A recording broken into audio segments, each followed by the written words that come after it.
में श्री भगवान बोले, कर्मण्येवाधिकारस्ते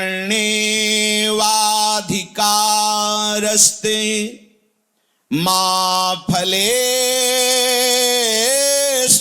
कदाचन मा कर्म फल हेतुर्भूमाते संगोस्तु कर्मणि। बहुत महिमामय श्लोक है। प्रभु कह रहे हैं, तुझे जो प्राप्त कर्तव्य कर्म है बस उसमें निष्ठापूर्वक लगना है।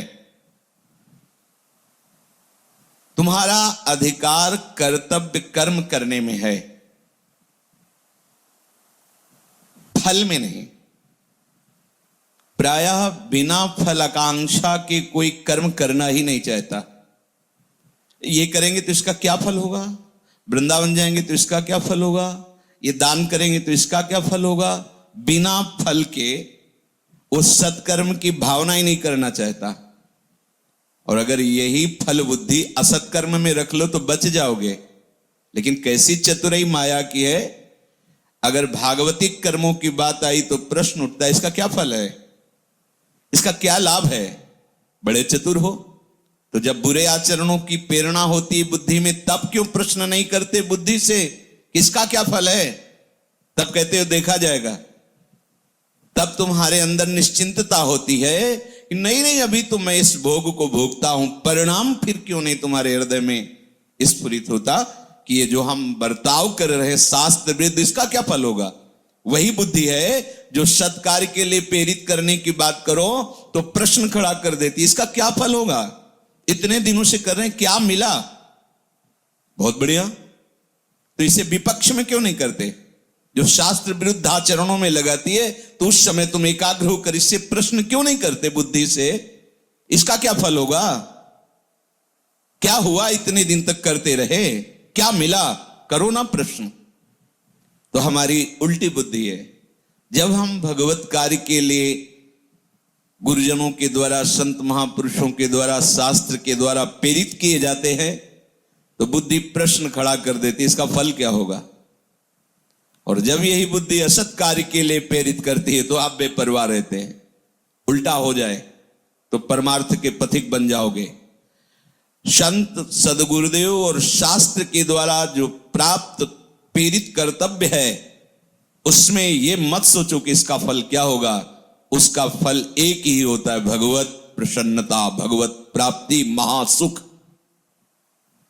कुछ भी प्रेरित करें हो, तुम्हें केवल उनकी आज्ञा का पालन करना है।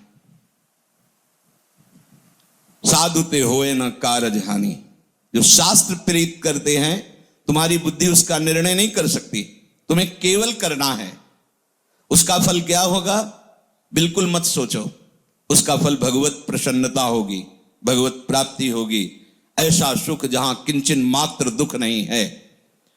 और विपक्ष में विपरीत कदम रखने पर सोचो, एक कदम भी बिना सोचे मत बढ़ाओ। ये जो बुद्धि प्रेरित कर रही, इसका फल क्या होगा, क्या होगा जब हम गुरु आज्ञा का उल्लंघन करेंगे, क्या होगा जब हम शास्त्र विरुद्ध आचरण करेंगे, क्या होगा जब हम मर्यादा उल्लंघन करेंगे। बिना विचारे एक कदम मत रखो। लेकिन इधर विचार करने की आवश्यकता नहीं। जैसे आज्ञा शास्त्र कर रहा है, सदगुरुदेव कर रहे, बिना ही विचार करी शुभ जानी। वहां बिना विचारे जो करे सो पाछे पछताए, काम बिगाड़ो आपनो जग में होत हसाए। कर्मण्येवाधिकारस्ते। तुम केवल जो प्राप्त कर्तव्य कर्म है, वासना के द्वारा प्रेरित और उपासना के द्वारा प्रेरित, दो साधन करने वाले पाए जाते हैं, एक विषयी और एक भागवतिक। जो वासना से प्रेरित होकर के कर्म करता है वो बंधता चला जाता है, और जो उपासना से प्रेरित होकर के कर्म करता है वो मुक्त होता चला जाता है। उपासना का प्रधान स्वरूप है शास्त्र और सदगुरुदेव के वचन ही प्रमाण है, मनमानी बिल्कुल नहीं। वो क्या बोल रहे हैं बिना विचार करके आप करिए, आगे चलकर आप देख लेंगे उसका परिणाम क्या होगा। एक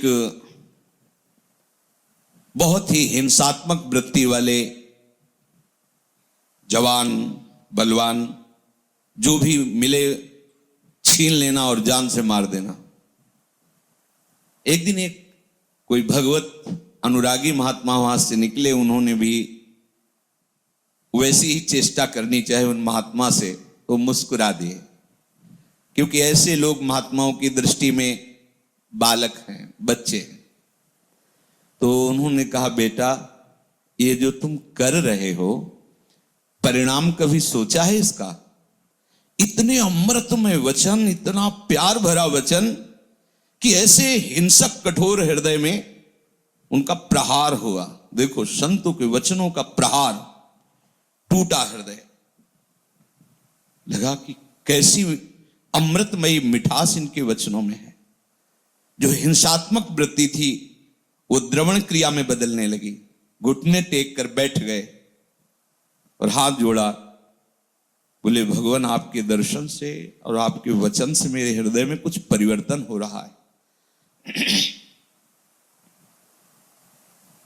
ऐसा लग रहा है कि मैं बहुत नीच और गलत हूं। जैसे दर्पण के सामने जाओ ना तो असली रूप दिखाई देता है, ऐसे साधु समागम में अपना असली परिचय मिलता है। प्रकाश होता है ना वहां ज्ञान का, तब लगता है मैं कितना अधम हूं, मैं कितना गंदा हूं। जैसे संसारी पुरुषों के बीच में आपको अहम दर्शन कराएगा अपना, मैं इससे तो श्रेष्ठ ही हूं, लेकिन साधु सभा में आपका असली परिचय मिलेगा। जिस सभा में जाने पर अपने अवगुण चुभने लगे, अपने दुराचरण अपने को जलाने लगे, तो जान लेना साधु समागम में हमारा प्रवेश हो रहा है। वहां पहुंचते ही आपके हृदय में एक जलन पैदा हो जाए, मैं कितना नीच हूं, मैं कैसा अवगुणी हूं।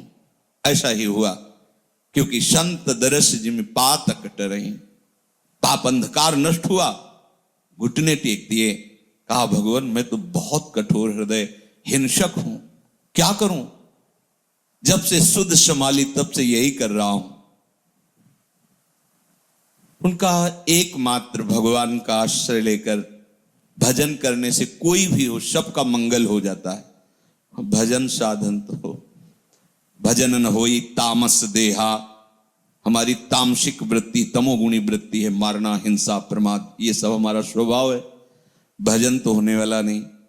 क्या मुझ जैसे राक्षसी वृत्ति वाले का भी कल्याण कोई उपाय है? हां, मैं तुम्हें दीक्षा दूंगा, महामहिम भगवान की शरणागति का उपदेश करूंगा, पर पहले तुम्हें तीर्थ यात्रा करनी होगी।